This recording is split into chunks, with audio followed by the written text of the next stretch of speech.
Glória, pois, damos eternamente ao nome do nosso amado Jesus. Cidade Maf, Itabuna, graça e a paz do Senhor Jesus. Vocês estão bem? Quem está feliz aí? Saiba que essa pergunta já faz parte da mensagem que Deus confirmou ao nosso coração. Por isso eu vou fazer de novo. Quem está feliz essa noite? Aleluia. Um dia tão importante para a nossa nação, um dia tão espiritualmente importante, muito mais do que possamos imaginar.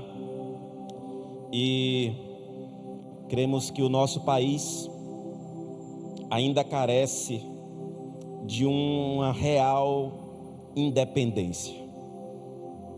Nós percebemos que a mentalidade do povo brasileiro ainda é por demais colonizada. Ainda há muita escravidão no nosso meio. E nós precisamos nos levantar como igreja para profetizar um país livre e totalmente dependente de Jesus. Nunca mais eu havia prestigiado um desfile de 7 de setembro. E aí, o hotel onde nós ficamos hospedados, eu, a pastora Betânia, aliás, um hotel maravilhoso. Fomos ali muito bem tratados. E o hotel fica exatamente na avenida onde aconteceu o desfile. Então hoje a gente acordou ao som de fanfarra, coisa maravilhosa. E descemos e percebi uma cidade assim entusiasmada. Poucas vezes eu vi tanta gente num desfile, tantas pessoas ali para ver as manifestações cívicas, não só militares, mas educacionais. E eu fiquei pensando, refletindo, que diante dos nossos olhos está um povo que tem fome, que tem sede de paz, de alegria, de esperança. É interessante como o ser humano ele se entrega. Perto de mim tinha uma senhora, e a senhora disse assim: não gosto de polícia. Receba aí. E aí passou a escola militar e logo depois a honrosa PM. Mas aquela mulher que estava perto de mim, que disse que não gostava, daqui a pouco os motoqueiros começaram a fazer aquelas manobras, e daqui a pouco passou um pilotão com as perfens, as mulheres que estavam com o rosto camuflado. Daqui a pouco a mulher que estava perto de mim já olha para outros assim, bonito, né? A mulher a mulher fardada é bonita, né?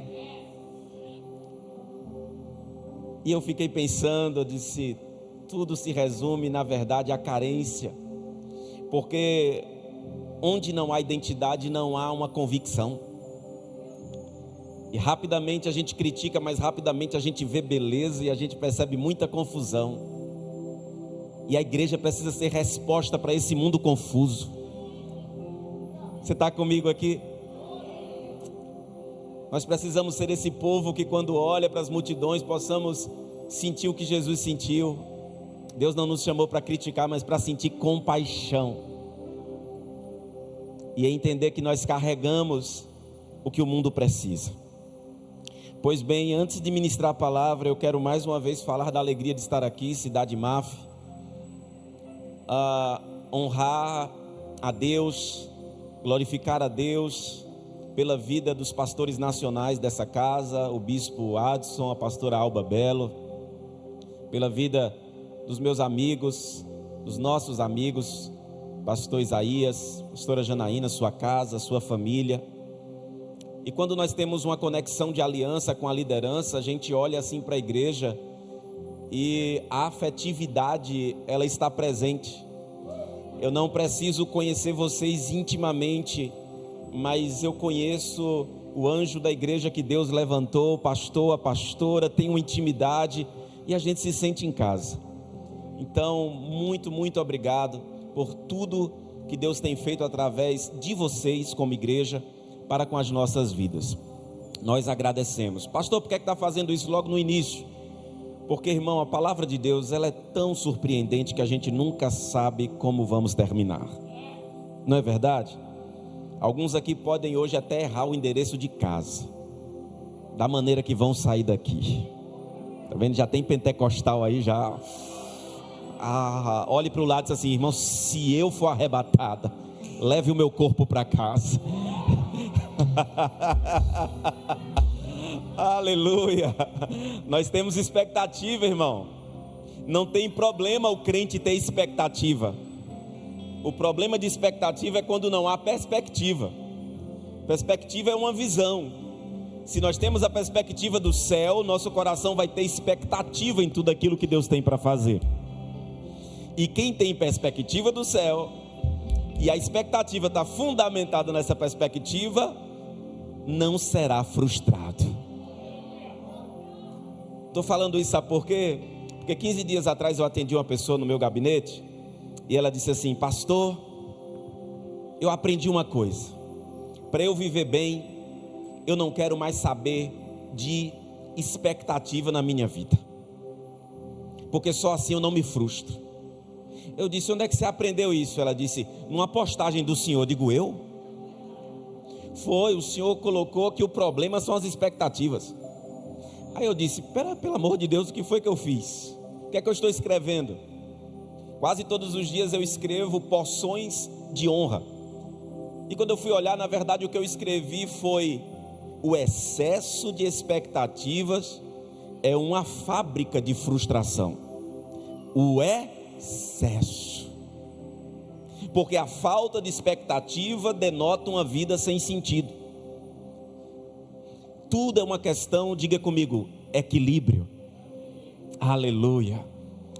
E o Senhor tem esse equilíbrio para nos dar, esse discernimento para nos dar. Eu fiquei muito feliz com o que Deus operou aqui ontem.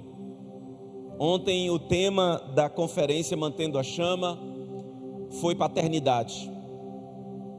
E ontem nós aprendemos aqui que paternidade é o estabelecimento de uma mesa na casa. Uma mesa numa casa é um altar, um lugar de comunhão, um lugar de alinhamento. Não olhe mais a mesa da sua casa como um lugar para comer apenas. Olhe a mesa da casa como um lugar de koinonia. A casa tem alguns altares, dentre eles a mesa e também o leito, a cama. E pensando na mesa da paternidade, a gente pensa que essa mesa ela tem 4 pés. Cada pé tem um conceito com a letra P. Porque paternidade é provisão, paternidade é proteção, paternidade é plataforma e paternidade é propósito. Guarde esses 4 P's aí no seu coração. Porque uma casa estabelecida por Deus é uma casa que vai ter de Deus a provisão, vai ter de Deus a proteção, vai ter de Deus uma plataforma. Porque uma casa, nenhuma igreja não é para ser hospital, é para ser um hangar, um lugar que dá manutenção para poder liberar para o destino. O hangar é aquele lugar onde os aviões eles são recepcionados para que haja manutenção, para estarem preparados para cumprir o seu propósito. E todo pai é aquele que dá destino, e é um lugar de estabelecimento de propósito. Dentro disso surge o tema da palavra dessa noite, que é exatamente o resultado maior da paternidade de Deus nas nossas vidas. E talvez quando eu falar sobre, talvez o nosso coração ele não queime por isso, porque a igreja brasileira desenvolveu uma certa aversão, mesmo inconsciente, daquilo que nós estaremos refletindo essa noite. Mas eu quero dizer com toda a convicção que onde há paternidade de Deus, onde há presença de Deus, precisa ter a alegria do céu. E hoje nós queremos falar sobre isto, sobre o poder da alegria, sobre o prazer da santidade. Diga comigo, o prazer da santidade. Queridos, eu nasci em um lar cristão. Meu pai, Manuel Gomes de Oliveira, minha mãe, Filadélfia, não dei risada no nome da minha mãe, só é diferente.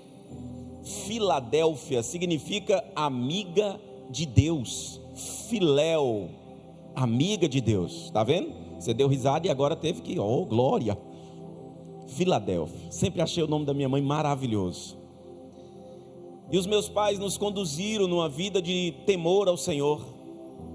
A minha infância foi marcada, irmãos, de estar sempre na igreja, nos bancos da igreja, Assembleia de Deus Missão, bancos de madeira. E eu me recordo muito, muito bem, enquanto minha mãe estava no círculo de oração, eu estava ali. Como? Orando? Não, dormindo. Criança é assim, brinca, perturba, mas depois dorme. E lembro muitas vezes disso. Eu fui conduzido nesse ambiente de temor, mas confesso a vocês que um ambiente muito marcado pelo não, mais não do que sim, mais não pode do que me ensinar o que eu posso em Cristo Jesus. Pegue isso, porque isso é a chave muito importante nessa introdução da mensagem. Muitas igrejas e muitos ambientes têm uma teologia e tem uma linha doutrinária do não fazer, do não poder, e de dizer que servir a Deus é sempre se abster. Isso não está errado como um todo, mas o problema é que isso é uma meia verdade. E eu não sei se você concorda comigo, toda meia verdade é uma mentira por inteiro. Vou repetir, toda meia verdade é uma mentira por inteiro. Então, se você entra em uma igreja e você aprende a cartilha do não fazer, mas ninguém te diz o que você pode e o que nós podemos em Cristo Jesus, nós teremos uma vida atrofiada, uma vida desprovida de alegria. Minha personalidade sempre foi essa do sorriso. As pessoas, quando vão falar de mim, hoje fala de ser careca. Eu já tive cabelo. Acredite, eu já usei tiara. Líder de jovens com tiara, com cabelo aqui, ó. Meu irmão, já fui galã. E eu digo para você que sempre dentro da igreja, eu lembro muito bem que eu fui crescendo, e sempre com esse temor no meu coração. E o temor é um princípio e é um fundamento na vida de todo cristão. Mas mesmo tendo essa personalidade alegre, extravagante, comunicativa, não foi uma nem duas vezes que eu encontrei pessoas para dizer assim, desde a minha adolescência, desde a minha infância: olha, Deus tem grandes coisas através da sua vida, mas você precisa amadurecer.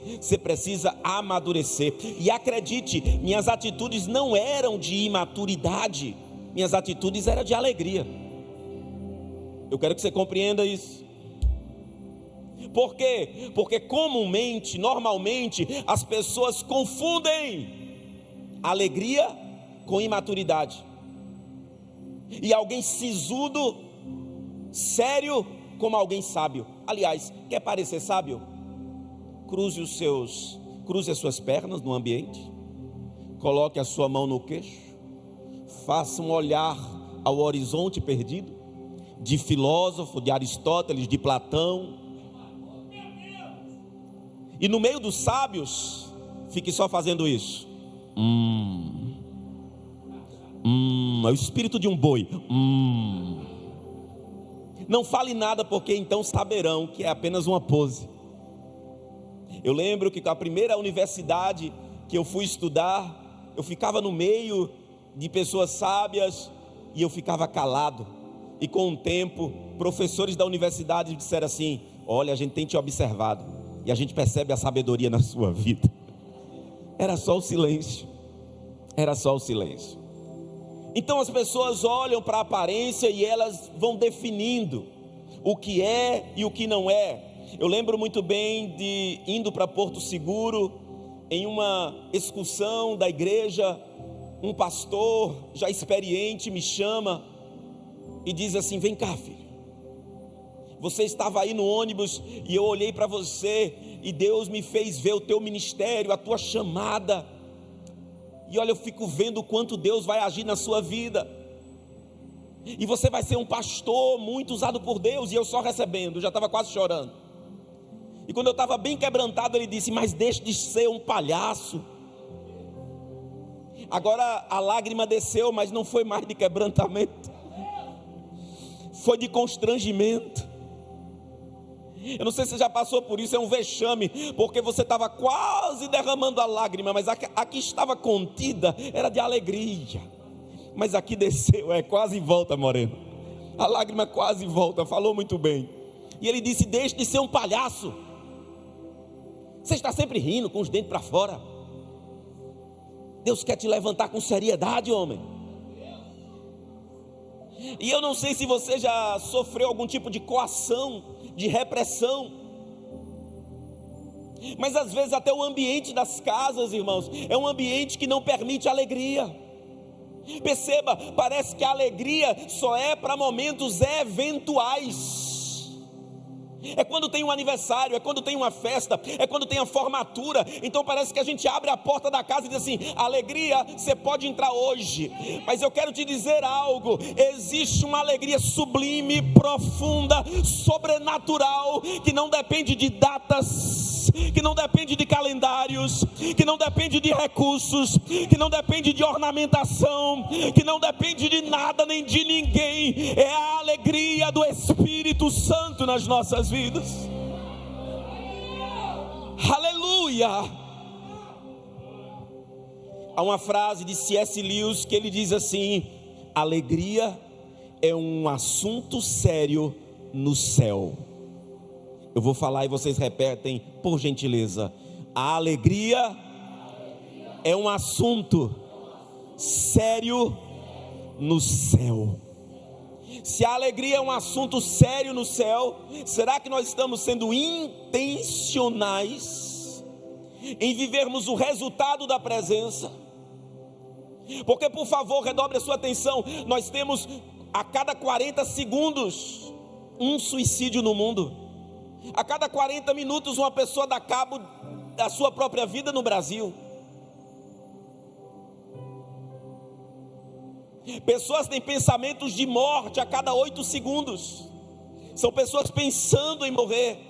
Pensar em morrer não é dizer eu vou me matar, mas pensar em morrer é estar sempre desistindo e dizendo não vale a pena. Ei, saiba que enquanto nós estamos reunidos aqui na casa do Pai adorando ao Senhor, domingo é um dos piores dias. Domingo à noite é um dos piores dias para muita gente no mundo inteiro, porque sempre que há um encerramento de um ciclo, porque as pessoas muitas vezes não entendem que o domingo é o primeiro dia da semana, a gente entende que é a segunda, porque no mundo capitalista as coisas vêm pelo trabalho. Então a gente entende que a semana vai começar na segunda-feira. Então quando o domingo vai encerrando, as pessoas vão ficando deprimidas. E elas já começam a dizer: ah, meu Deus, aquele patrão, ah, meu Deus, aquela mulher lá daquele trabalho, aquela endemoniada, ah, Jesus, me dá graça, Senhor, me dá graça, Jesus. Há pessoas já pensando no translado, ah, Senhor, o transporte, ah, Senhor, pegar aquele ônibus, ah, Senhor, mais uma semana, me dá graça, Senhor. E parece que muitos cristãos estão vivendo assim: ah, Deus, me dá graça, ah, Senhor. É uma lamentação profunda. Enquanto a palavra de Deus diz que quando você entregou a vida a Jesus, a palavra de Deus nos garante que o que aconteceu com o povo de Israel é também para o povo de Deus hoje em dia. O Senhor removeu as vestes de luto, os panos de saco, tirou do pó e ungiu com óleo de alegria.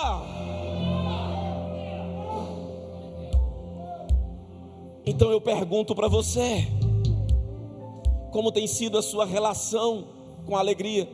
E hoje o Senhor quer nos ensinar que existe uma alegria sobrenatural, que não é o que nós entendemos na perspectiva humana, que não é o que nós entendemos pelas ciências que estudam a saúde mental, não é por Freud, não é por Piaget, não é por Lacan, não é por Jung, não são pelos psicólogos, pelas escolas analíticas da psicanálise. Há uma alegria que quebra toda a concepção da ciência, e nós precisamos nos perceber sobre isso. Há uma mensagem poderosa de John Piper, e John Piper ele vai falar sobre hedonismo. Diga comigo, hedonismo. Nós sabemos que hedonismo é um estilo de vida dedicado ao prazer. O hedonismo, além do relativismo, é exatamente um modo de viver que está presente na nossa pós-modernidade. A nossa pós-modernidade é caracterizada, como nós falamos um pouquinho ontem, pela performance. Todo mundo quer performar, por isso tanta competição. E onde há competição diminuiu o amor, diminuiu exatamente a satisfação e a alegria. E essa é a característica da nossa sociedade, cada dia mais latente tudo isso. Então o hedonismo é o prazer pelo prazer, é entender que a minha vida só tem sentido se eu conquisto, se eu tenho, se eu consigo. Isso não tem a ver com a minha identidade.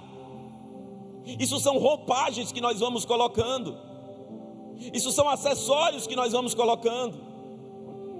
E a nossa sociedade é marcada exatamente por indumentárias sociais, e as pessoas fogem de qualquer tipo de confronto que possa revelar a semântica, revelar a essência, revelar quem de fato nós somos.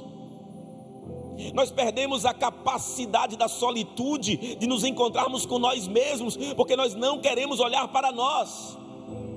Existe um discípulo lá na igreja que Deus me deu a graça de pastorear, o nome dele é Carlos. Carlos chegou na igreja e no pequeno grupo de estudo bíblico, Carlos era aquele curioso, queria sempre saber um pouco mais, queria, pastor, me tire essa dúvida e tal. Ele foi crescendo até entregar a sua vida a Jesus. E aí eu tenho um hábito de, quando a gente pode fazer isso por causa do tempo, chamar o novo convertido e perguntar: me fale com as suas palavras, o que é ser convertido em Cristo Jesus? Qual a sua experiência de fé? Nós precisamos voltar a ser a igreja apologética, que tenha consciência de quem serve, por que serve, para que serve. Sabermos falar com propriedade o que Jesus fez e faz em nós e através de nós. E eu perguntei isso a ele, e ele ficou meio perdido. Pastor, eu sou um pouco novo para essa pergunta. O que é ser convertido? Talvez eu não saiba responder assim como o Senhor deseja, mas eu quero te dizer algo, pastor. Eu vou te contar uma experiência que mostrou que agora eu sou de Jesus. Eu disse: qual foi a experiência? Ele disse: sábado passado eu fui para o cinema. Eu disse: sim, continue. Ele disse: é só isso. Eu digo: Senhor, eu estou pastoreando essa igreja, me dedicando. Para o miserável do discípulo agora dizer que a experiência que ele tem, que vai provar a sua conversão, é que ele foi para o cinema no sábado. Eu digo: Carlos, em nome de Jesus, me explica isso melhor, porque senão quem desvia sou eu, quem vai perder a consciência da salvação sou eu. E ele disse assim: pastor, deixa eu te explicar, eu era alguém que não sabia ficar sozinho, Eu era alguém que sempre que estava só, eu precisava beber, eu precisava ir para pornografia, eu precisava acessar vídeos, porcaria para minha alma, eu precisava sair atrás de uma mulher para me prostituir. Eu não sabia, mas sábado eu saí, eu tomei um suco, eu peguei uma pipoca, eu assisti um filme que edificou minha vida, eu voltei para casa e eu dormi em paz, sem cachaça, sem sexo ilícito, sem drogas, sem nada. Jesus está na minha vida, pastor. Oh, aleluia, aleluia. Só não saia daqui dizendo: hoje eu aprendi que se converter de verdade é ir para o cinema assistir um filme. Se converter de verdade é a capacidade de ter paz, fazendo as coisas mais simples, fazendo as coisas mais naturais. O evangelho está virando um espetáculo em muitos lugares, em muitas igrejas, mas nós estamos aqui para dizer: aqui não, na minha casa não, na minha vida não, na minha igreja não. Jesus é aquele que traz o extraordinário dentro do ordinário. Posso profetizar? Aquele que tem a alegria do Senhor, toda rotina vai virar festa. Vou repetir: toda rotina vai virar festa. A rotina que você praguejava, reclamava, murmurava, vai ter louvor na tua rotina. Vai ter louvor naquele horário que antes você reclamava: amor, tô moribundo. Não, vai ter louvor dentro do ônibus, vai ter louvor dentro do Uber, vai ter louvor andando a pé, vai ter louvor lá na tua sala, no teu trabalho. Ainda que nada mude ao teu redor, mas dentro de você haverá um batismo de alegria pela presença, pela presença. Ainda que a figueira não floresça e a vide não dê o seu fruto, ainda que eu olhe para os currais onde estão os animais, todavia, disse Abacuque, todavia eu me alegrarei no Deus da minha salvação. Oh, eu não vivo pelo que eu vejo, eu vivo pelo que eu creio, e o Pai está comigo, seu Espírito habita em mim. Mas deixa eu pregar que não fiz a introdução ainda. Salmo de número 16, versículo de número 11. Salmo 16, versículo de número 11. Olha o que diz o texto, irmãos. Como eu quero que o Espírito Santo vá fluindo no teu coração. Tu me farás ver, tu me farás ver os caminhos da vida, na tua presença, a plenitude de alegria, à tua direita, há delícias perpetuamente. Olha para cá, o salmista não está dizendo eu vi, ele está dizendo tu me farás ver. Eu não sei qual é a sua condição, mas às vezes nós estamos vendo muitas coisas menos o essencial. Às vezes os nossos olhos estão em muitos lugares, menos nos lugares de delícias que o Senhor tem para nós. Às vezes os nossos olhos estão sempre no amanhã, quando na verdade a bênção já foi estabelecida hoje. Às vezes você está lutando para ter, mas está abrindo mão do que você já tem, e você quer aquilo que é acessório e está desprezando aquilo que é essencial. É por isso que o salmista está dizendo: tu me farás ver os caminhos. Ei, Deus está dizendo essa noite: tire os olhos dos atalhos. Eu sou Deus de caminho, de caminho. Tire os olhos das veredas, tire os olhos das brechas. Eu tenho caminho. E por isso que John Piper, ele disse assim: se hedonismo é uma vida de homens, mulheres que vivem buscando prazer, se eu olho para a Bíblia e Deus tem lugar de delícias para mim, Então John Piper diz: existe o hedonismo cristão. Meu irmão, isso é contra a cultura demais, porque nós aprendemos que o hedonismo é um estilo de vida contrário ao cristão, contrário à igreja.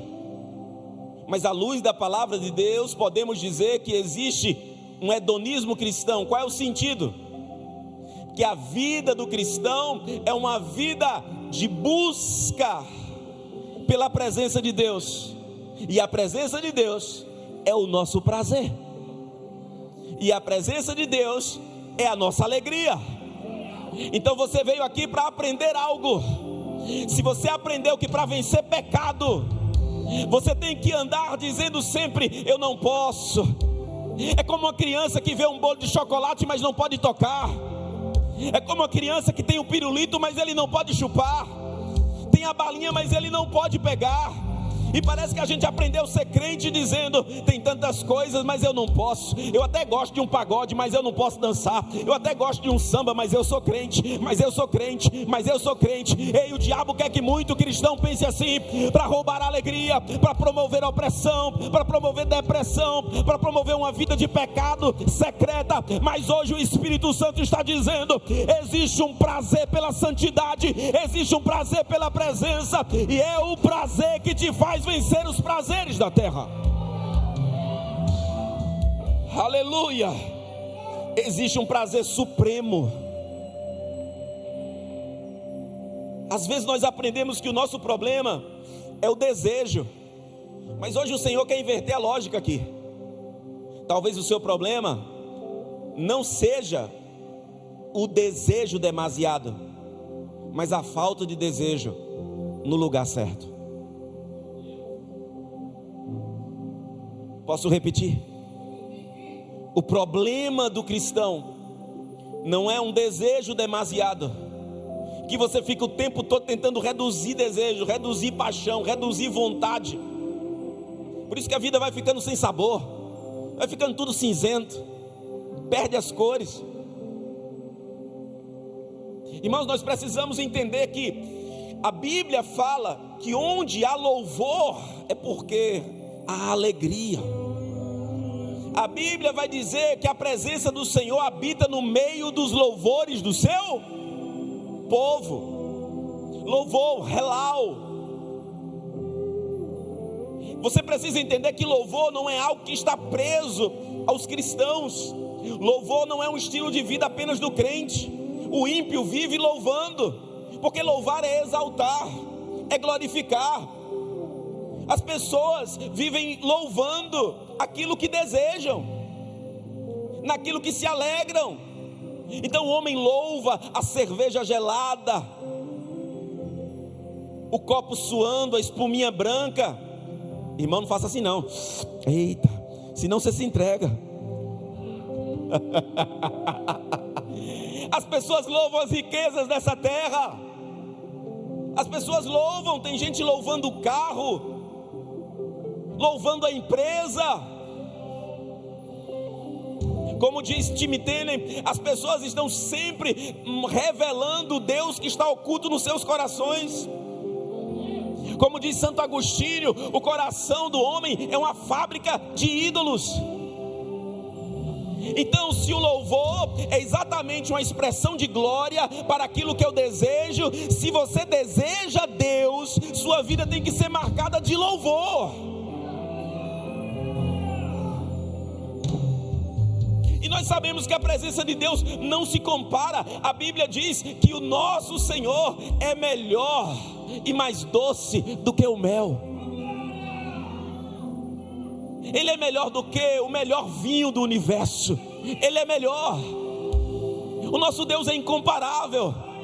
Então quando você vê alguém no mundo louvando as coisas da terra, com alegria, com força, sabe aquele torcedor torcendo pelo seu time, vibrando, como deveria ser a nossa vida na presença? Como deveria ser a nossa expressão? Essa é a questão. Existe um prazer. Filipenses capítulo 2, versículo de número 15, diz que nós somos chamados para ter uma vida santa, sim, irrepreensíveis, para sermos filhos de Deus em meio a essa geração perversa. É o que diz aqui, Filipenses 2,15, para que sejam irrepreensíveis e puros, filhos de Deus, inculpáveis, no meio de uma geração pervertida e corrupta, na qual vocês brilham como luzeiros no mundo. A Bíblia diz que a nossa alegria aformoseia o rosto. O texto está dizendo que santidade é alegria. Vou repetir: santidade é alegria, produz alegria, precisa produzir uma satisfação. Então hoje Deus está quebrando alguns paradigmas aqui. O Senhor está dizendo: não pense em santidade como eu não posso, pense em santidade como eu posso me alegrar. Eu posso porque eu posso porque eu sou filho, eu posso dançar, eu posso fazer festa, eu posso viver uma vida plena em Deus. Eu posso, se eu sou livre, eu posso. Eu estou aqui para profetizar que as amarras da religiosidade, do legalismo, vai cair nas nossas vidas em o nome de Jesus. Se você aprendeu errado em algum lugar aqui na Cidade Máfia essa noite, o Espírito de Deus está dizendo: a libertação, a verdade da palavra promove uma alegria sobrenatural.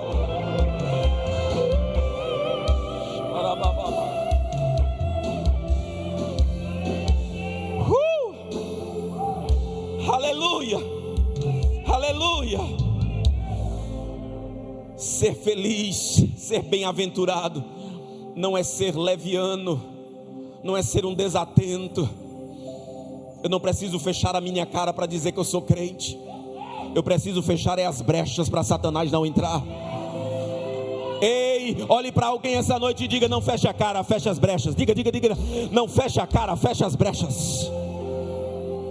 Oh, aleluia, oh, aleluia, oh, aleluia. Eu estou aqui essa noite para dizer: sim, yes, existe prazeres santos,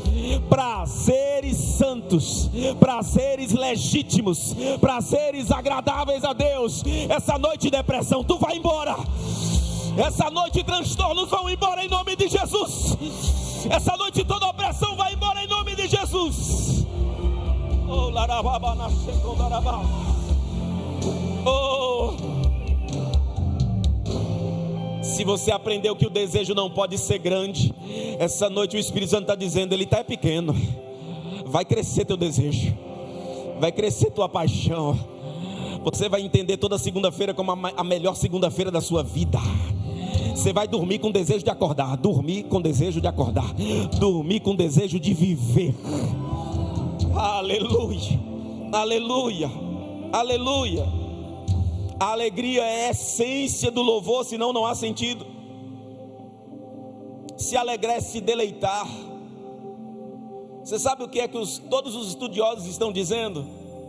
Estão dizendo que o problema no mundo, o problema da saúde mental, é que nós viramos pessoas que estamos sempre querendo produzir, agir, fazer, e nós perdemos a capacidade da contemplação. Diga comigo: contemplação.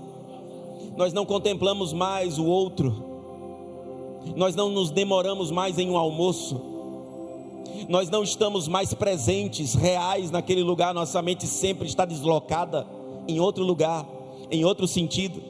Não olhamos mais nos olhos. Nossos adolescentes estão perdendo a capacidade simplesmente de abraçar. Os setores de RH no mundo corporativo estão dizendo: existem pessoas que têm um ótimo currículo acadêmico, existem tantas pessoas que têm uma expertise maravilhosa, uma técnica maravilhosa. No entanto, por que é que a maioria das demissões estão acontecendo hoje no mundo inteiro? Incapacidade relacional. As pessoas não estão sendo demitidas porque não sabem fazer, elas estão sendo demitidas porque não sabem ser, porque estão perdendo a capacidade de serem humanas. está tendo o maior movimento no mundo inteiro sobre humanização. O tempo inteiro. Eu dou palestras sobre isso e as pessoas ficam assim. O básico que a gente ensina sobre como tratar o outro, as pessoas dizem, eu não sabia disso. Então, eu vim aqui dizer que ser crente é ser gente. Não é querubim, não é serafim, não é surubim, muito menos traíra. Ser crente é ser gente. Você pode dizer isso sorrindo para alguém? Diga, ser crente é ser gente. Aleluia. Esses dias um empresário me pegou lá em casa, me levou para a casa dele, passando por um grande problema. E ele estava contando sobre uma situação com uma pessoa da família. E ele disse, essa pessoa já vai no segundo casamento e está quase terminando. E desde o início eu vi que não ia dar certo. Eu disse, como é que você viu que o casamento dela não ia dar certo? Pastor, ela conversando com o namorado na varanda da minha casa. E o tempo todo era, sim, vamos fazer uma agenda. O que é que nós vamos fazer? Era sempre sobre agendar, fazer, ter. Ei, a gente não pode ter uma vida de rotina. Vamos mudar, vamos inovar, vamos fazer isso. Quando a gente casar, eu não quero que seja assim, quero que seja assado. Aí o pai percebeu algo. Eles falam sobre tudo, mas eles não se curtem. Um não está sendo a alegria do outro. E a gente vive num mundo que as famílias precisam sair para comer fora, para dizer que é uma programação de família. O solteiro casa para ter família dentro, mas depois que casa, tem que sair para se sentir família fora. Que mundo louco é esse? É só para você pensar. Tu que fica dizendo, nunca mais a gente saiu, como é que vai ser uma família desse jeito? Aprenda a ser família dentro de casa. Não é um restaurante que vai definir a sua família, não é um cardápio que vai definir a sua família, é a presença do Espírito Santo na sua casa, nos seus relacionamentos. Posso profetizar? Eu profetizo que você vai prosperar sim, para viajar, para conhecer muitos lugares. Você vai em restaurante chique. Eu profetizo, você vai comer o melhor dessa terra. Mas eu profetizo muito mais, você vai ter saudade de casa. Você vai dizer, a minha casa é o lugar mais extraordinário que existe.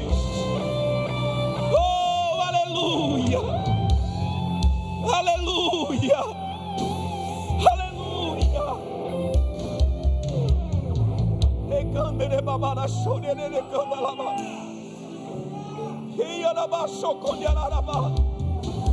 há um lugar de delícias, há um lugar de satisfação. Quando um crente é alegre, o crente evangeliza. Quando o crente é alegre, o crente ama. Por quê, pastor? Por que que a alegria produz até um crente evangelístico? Sabe por quê? Porque quando você sabe o que você tem, você não suporta ver alguém morrendo de sede, sendo que a água está disponível. Alguém com fome, morrendo, quando o pão da vida está ali. A gente não consegue, a gente tem que dizer que Jesus é o pão da vida, que Ele é a água que mata a sede. Por quê? Porque eu tenho, porque eu sei, porque eu bebi, porque eu comi. Porque Ele é o meu lugar de delícias, porque Ele é a minha satisfação. Eu sei que tem gente aqui que só não morreu porque encontrou em Jesus satisfação. Só não desistiu porque encontrou em Jesus satisfação. Aleluia, aleluia. Vamos lá, por causa do tempo. A Bíblia diz, mais feliz é o que dá do que o que recebe. Aquele que é alegre está sempre pronto para dar. Sabe o que o Senhor disse? O Senhor disse, a minha alegria é completa quando os meus filhos estão na verdade. Olha que declaração poderosa. Jesus está dizendo, a minha alegria é completa quando eles estão vivendo a verdade. Qual é a verdade? É a realidade da presença em nós. É ver que o outro está satisfeito nele. Aleluia. Que alegria é essa sobrenatural? Vamos para a carta do apóstolo Paulo aos irmãos da igreja em Filipos, Filipenses capítulo de número 3, versículo de número 1, por gentileza. Filipenses 3, versículo 1. Olha o que diz a Bíblia: quanto ao mais, meus irmãos, alegrem-se no Senhor. Escrever de novo as mesmas coisas não é um problema para mim, e é segurança para vocês. Quando você vai para Filipenses capítulo 4, versículo de número 4, diz: alegrem-se sempre no Senhor. Outra vez vos digo, ele está repetindo, alegrem-se. Sabe, queridos, Paulo está sendo pedagógico, andragógico. Paulo está usando conceitos que depois foram desenvolvidos como homens da pedagogia, como Vygotsky, como Piaget. Homens que apontaram, e teóricos que apontaram que não há nada mais poderoso do que a repetição para se estabelecer um hábito. Aristóteles vai dizer que a excelência, como já foi dito aqui pelo pastor Isaías, a excelência não é um ato, mas é um hábito. E hábito não é aquilo que você faz uma vez, excelência não é aquilo que você faz de uma maneira extraordinária. Excelência é aquela simplicidade do dia a dia. Você não precisa, irmão, tentar perder 10 quilos em uma semana. Você precisa todo dia fazer sua parte. É assim que você vai mudando o teu corpo. É lendo a palavra, orando, jejuando, se relacionando, amando, que você vai mudando a tua mente pelo poder do Evangelho. É o dia a dia. Essa alegria do Senhor, ela entra no nosso ordinário. Por isso, um crente maduro não é formado em congressos, em conferências ou em festas. É dia a dia, é todo dia. Por isso uma igreja não pode ter uma preocupação de uma programação encharcada anualmente de eventos, porque na maioria das vezes evento é evento. E se vento for forte, destrói muito mais do que ajuda. Algumas igrejas, elas só se movimentam por festa. Aliás, tem crente que só aparece em congresso, é o irmão congresso, irmão festa. Mas um crente maduro, a presença é sua festa. Porque Ele é tua festa, você não falta culto, você ama a casa de Deus, porque você é a casa de Deus, é a habitação de Deus, é essa simplicidade da alegria. É isso, irmãos. É por isso que a alegria do Senhor é a nossa. Você sabia que o próprio Charles Spurgeon, o príncipe dos pregadores, ele vai dizer que essa é a carta da alegria, a carta aos Filipenses. Interessante que a carta da alegria foi escrita por alguém que está preso. O apóstolo Paulo está na cadeia e ele escrevendo. Sabe por quê? Porque a alegria não respeita algemas, a alegria não respeita grades, a alegria não respeita opressão, a alegria do Senhor não respeita a depressão, a alegria do Senhor vai além dos diagnósticos. Ei, eu estou liberando a palavra aqui. Eu não sei qual foi o decreto que você recebeu. A alegria sobrenatural de Deus não respeita o mundo físico, e no mundo espiritual envergonha demônios que se levantaram para oprimir. A alegria do Senhor quebra as grades, liberta os cativos, arrebenta os cativeiros. É a alegria do Senhor. Se essa noite tem gente aqui na nave do templo ou através da internet, se tem gente em um cativeiro, essa noite o sequestro acaba. Essa noite o cativeiro vai ser descoberto, você vai ser liberto, os teus opressores serão expulsos, porque não há nada mais poderoso do que a alegria do Senhor. Aleluia. A carta da alegria nasce na prisão, porque o corpo está preso, mas o espírito está livre. Porque o Senhor está com você no palácio ou no deserto. Alguém está comigo? Porque você não só adora com as mãos para cima, ainda que alguém te algeme, você continua adorando. Você não só adora porque tem uma voz, se a voz lhe faltar, a adoração não faltará. Enquanto houver fôlego, a adoração continua. E quando não houver fôlego, querido, se prepare, porque é lá na eternidade que você vai dizer: Santo, Santo, Santo, Santo, Santo é o Senhor dos exércitos. Então não há limites. Seu DNA é um DNA de adorador. A carta aos Filipenses começa com um não. Como assim, pastor? Vocês lembram que o apóstolo Paulo queria ir para a Ásia, e o Espírito o impediu de pregar. Quem lembra o que o Espírito disse? Passa a Macedônia. Se você não sabe, é exatamente na região da Macedônia que estão esses irmãos, que nós temos a cidade de Filipos. A igreja em Filipos nasce porque Paulo recebe um não. A partir de um não, nasce, meu irmão, a carta da alegria. Ei, sabe o que eu estou aqui dizendo? Muito não que você vai receber ainda vai ser semente. Eu estou aqui te dizendo: o não de Deus gera. O não de Deus faz nascer. O não para o teu querer é o sim para o projeto do alto. Eu estou aqui para dizer que existe uma frustração que é santa. Há um livro chamado Descontentamento Santo. Vou repetir: Descontentamento Santo, de Bill Hybels. Ele fala exatamente que a vida de grandes homens de Deus bíblicos e também na história, ela é mudada a partir de um basta. O problema hoje é que nós não queremos frustrar os nossos filhos. E o ser humano, quando não é frustrado, ele é monstrificado. Não saber lidar com o não é a maior deformação que nós temos hoje.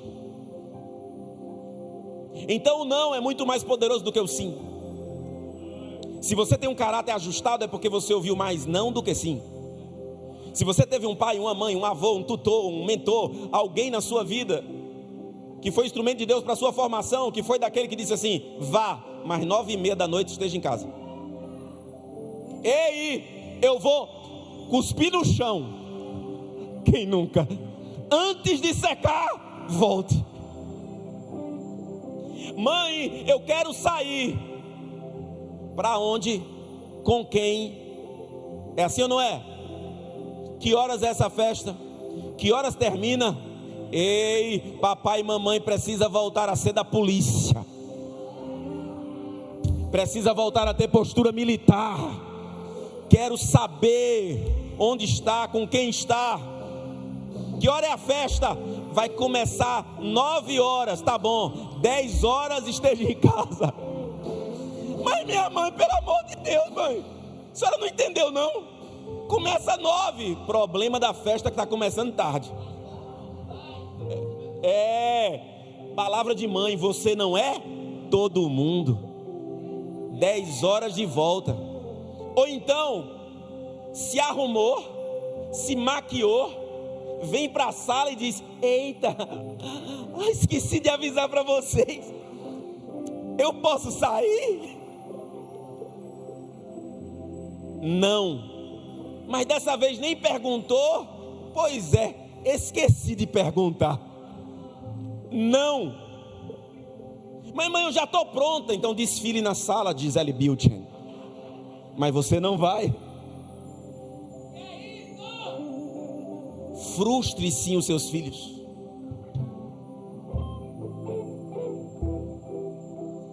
A frustração trabalha os seus filhos. E os filhos trabalhados pela frustração não darão trabalho a ninguém amanhã. Posso repetir? Os filhos trabalhados pela frustração não darão trabalho para ninguém amanhã.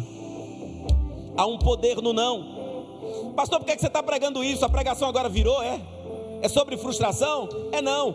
É para dizer que a alegria do mundo faz parte de um conjunto de 5 alegrias, 5 emoções básicas. Nós temos 5 emoções básicas. Quem já assistiu o filme Divertidamente? Nós temos a alegria, nós temos a tristeza, nós temos o medo, nós temos a raiva, e nós temos a aversão, ojeriza, o nojo. São 5. Então essas são as emoções básicas do ser humano à luz da ciência. Mas nessa perspectiva, ser alegre é não ser triste. Então, na perspectiva humana, onde há alegria, não há tristeza. A gente até inventa uns versículos: na presença do Senhor, até a tristeza salta de alegria. O que nós estamos dizendo é que na presença do Senhor, a tristeza vai ter que se converter. Irmão, todo mundo gosta de dar glória com isso. Aleluia, glória, tal, mas não está na Bíblia não, irmão. Eu vim aqui para te ensinar algo. Na presença do Senhor, a tristeza tem lugar, a frustração tem lugar, o não tem lugar, mas ninguém morre por isso não. Sabe por quê? Porque você pode estar triste, mas você é bem-aventurado. Você pode estar passando por uma depressão, mas você é alegre em Cristo Jesus. Que coisa maluca é essa? Pois é, não é a lógica humana, não é a lógica do céu. Pastor, crente que tem depressão, crente passa depressão, mas ele tem o Espírito Santo, aleluia.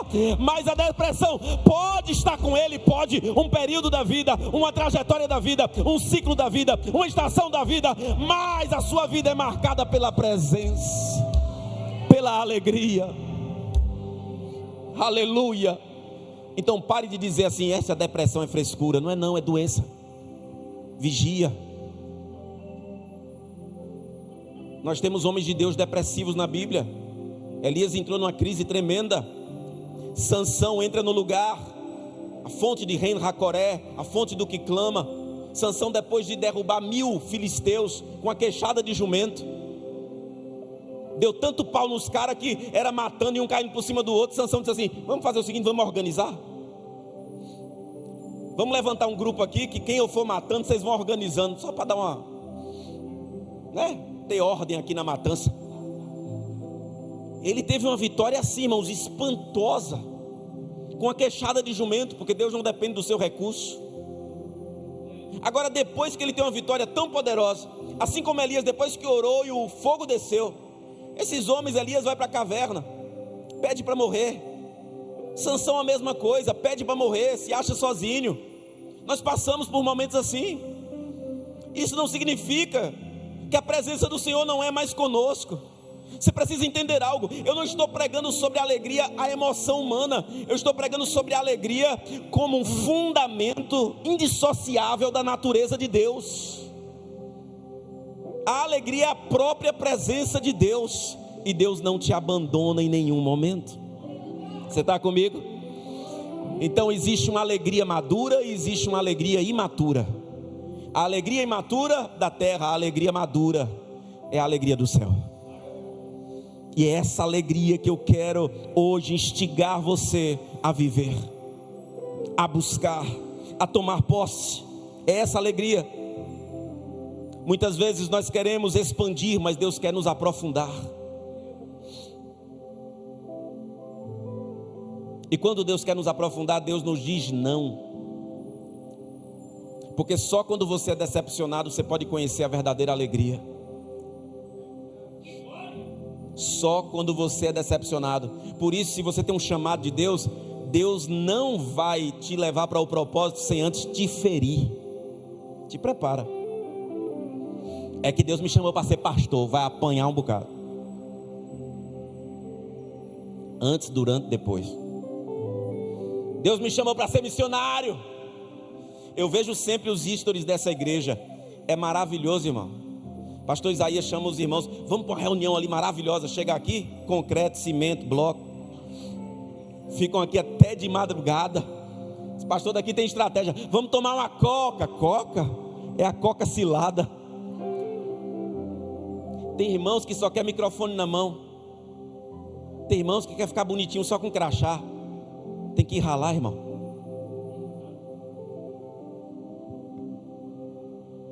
Eu preciso entender isso. Então, alegria sobrenatural não é ausência de tristeza ou de frustração. É a despeito de tudo isso. eu entender que essa é a minha identidade. Eu sou bem-aventurado. Para terminar, coloca na tela Mateus capítulo de número 5. E você vai entender isso.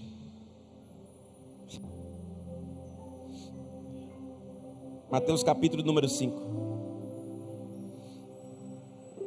Pastor Isaías, eu não vou parar por aqui.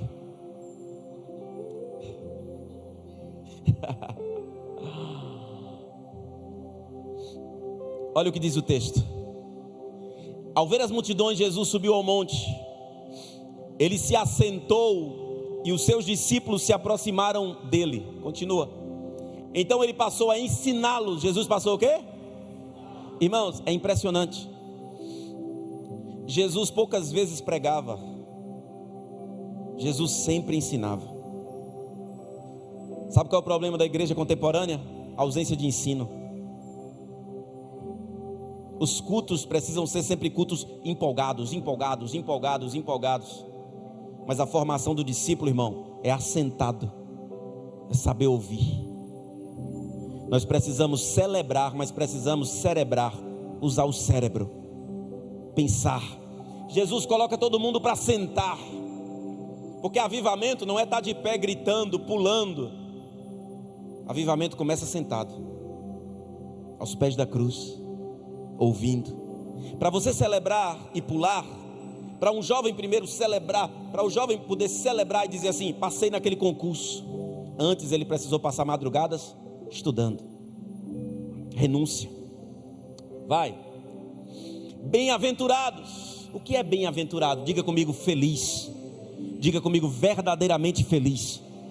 Então feliz são os pobres em espírito, porque deles é o reino. Que coisa maluca.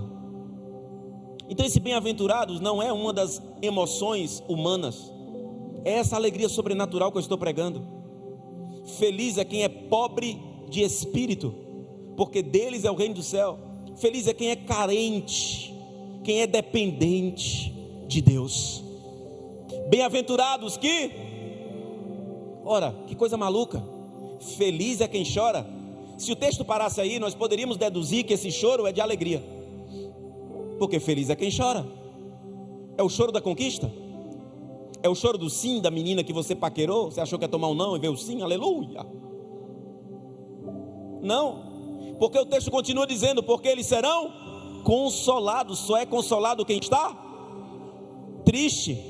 Você vai consolar quem está alegre, irmão? Você consola quem está triste. Então o texto está dizendo o seguinte: na lógica do céu, alegre, feliz é quem chora por tristeza. No entanto, tem a certeza da presença do Consolador. Posso melhorar isso? Felicidade não é ausência de tristeza, é certeza que o Consolador está na casa. Essa é a grande diferença. Então as beatitudes, os bem-aventurados, são estes que, a despeito das mazelas da terra e dos nossos sentimentos, das nossas emoções, nós continuamos sendo, e a nossa identidade não é deformada. Por isso que eu gosto e eu amo um texto, irmão. Se é um texto que todos os dias eu acordo, eu me aproprio dele, é Provérbios 4, versículo 23. De tudo que se deve guardar, guarda o teu coração, porque é exatamente daí, irmão, que vai fluir as fontes da vida.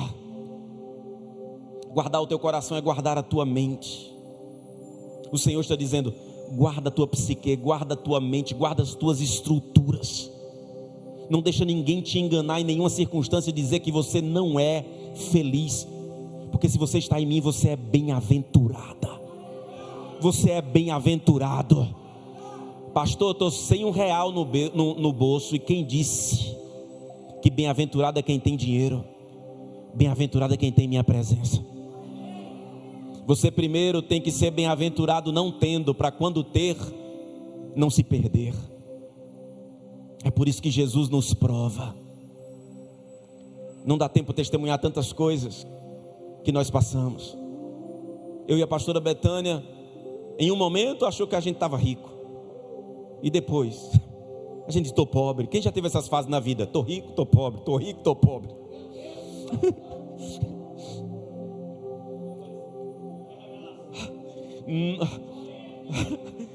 Novinho, 16 anos, 17, 16, eu entro numa empresa, estagiário.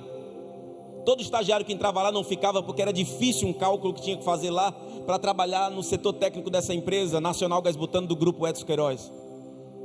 E eu era responsável para calcular quanto de gás tinha em 3 tanques enormes, para poder o abastecimento que vinha de Salvador não falhar. Deus me deu a graça, eu consegui ficar ali. Em pouco tempo eu deixei de ser estagiário, e quando eu fiz 18 anos, a empresa só esperou fazer os 18 anos para me promover para encarregado do setor fiscal da empresa. Eu agora tinha uma boa condição, com 18 anos de idade eu comecei a ganhar muito bem na minha cidade.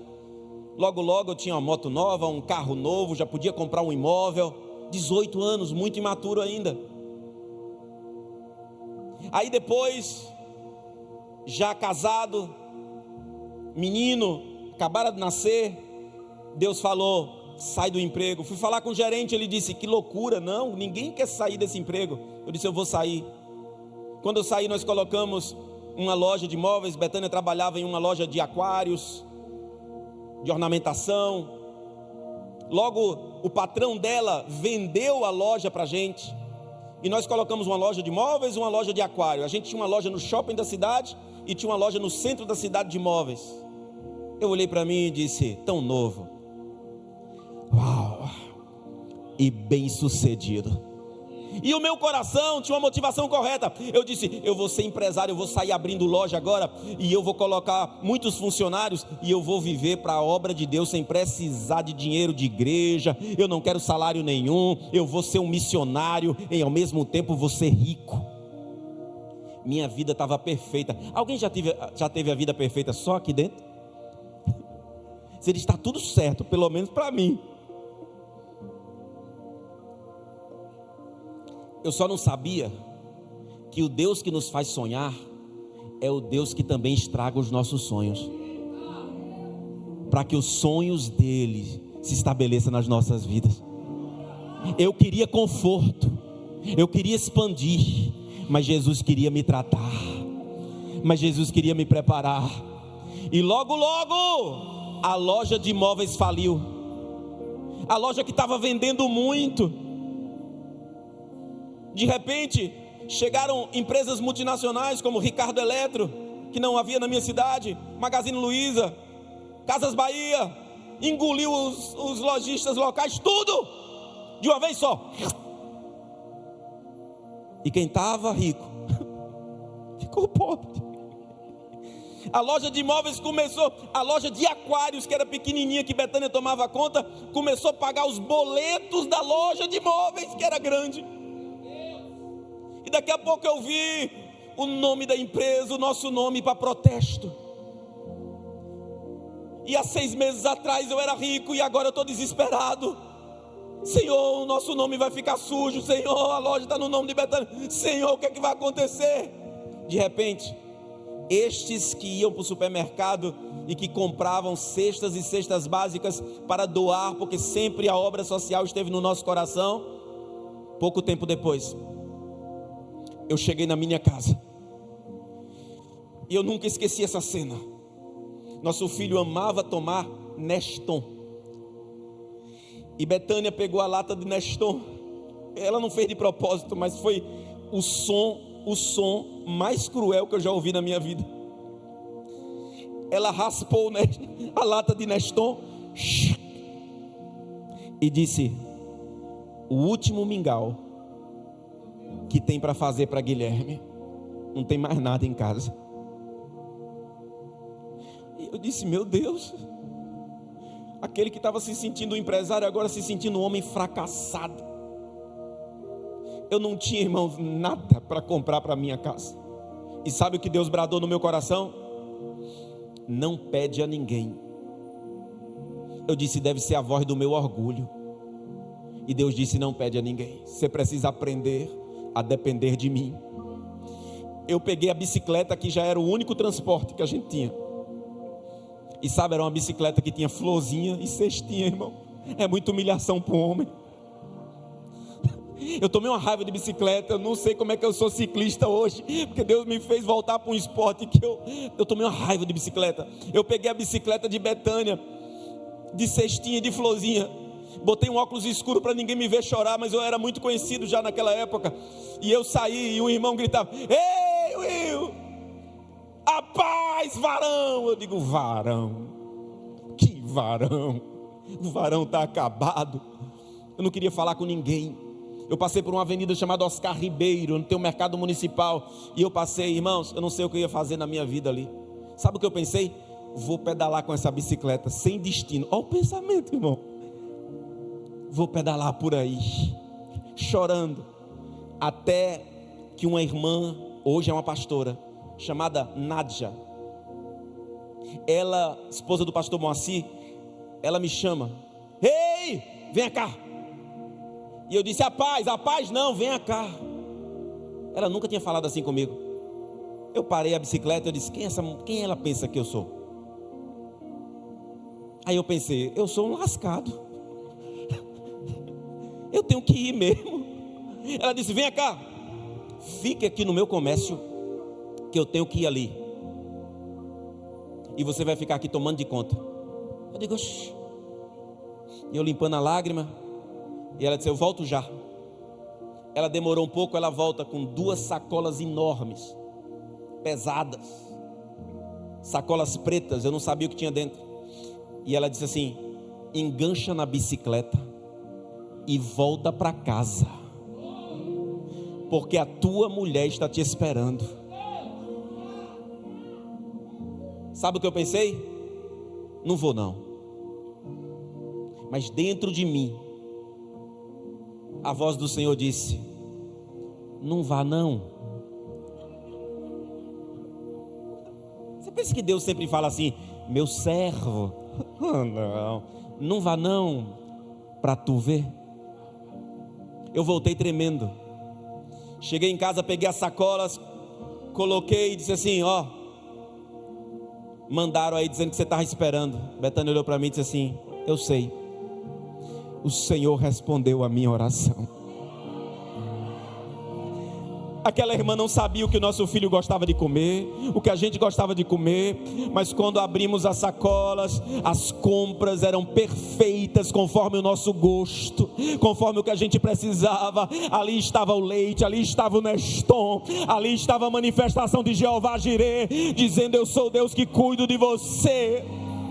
Não perde a alegria. Em qualquer fase da sua vida, eu sou a tua alegria. Fica de pé. Fica de pé. Ele é o Deus que cuida de nós. Ele é o Deus que cuida de nós. De lá para cá, isso nunca mais aconteceu. Deus só estava dizendo: depende de mim, confia em mim. Será que Deus está falando com alguém aqui essa noite?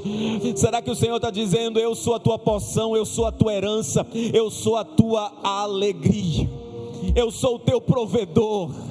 Aprende a se deleitar na minha presença, aprende a descansar na minha presença. Será que essa noite você pode adorar a Ele?